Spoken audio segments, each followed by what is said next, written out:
Ole wao wale watu ambao wanafanya giza kuwa nuru na nuru kuwa giza.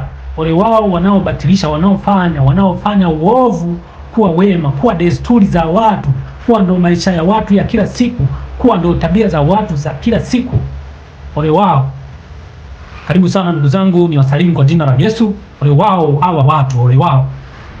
Kama Isaya anavyosema hapa katika kile kitabu cha Isaya sura ya 5 mstari wa 20. Naam, karibu sana ndugu zangu. Shalom shalom.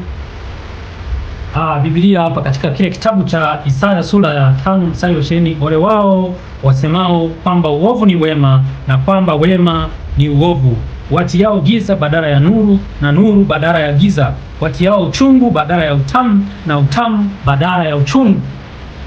Kuna watu wao wamezoea kuita matendo ya uovu ndio mema na matendo mema ni uovu.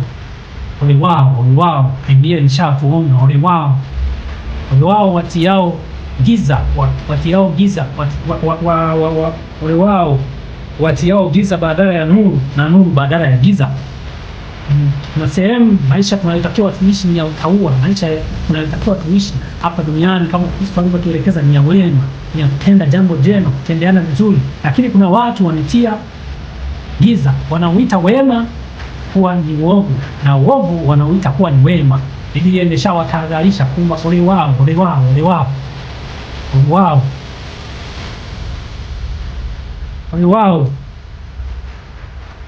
Kwa hiyo ndugu zangu, kuna watu ambao wamegeuza desturi hizi za dhuluma, za rushwa, za husuda, za fitina, za usingiziaji kuwa ndo desturi zetu, ndo desturi za wanadamu, ndo desturi zetu za kila siku. Sasa Biblia imeshakwambia kwamba ole wao, ole wao, ole wao, ole wao.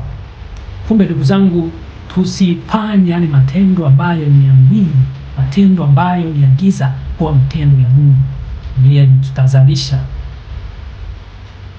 Kwa hiyo wema tuuite wema, ubaya tuuite ubaya, lakini pia uovu tuuite uovu, lakini pia wema tuuite wema.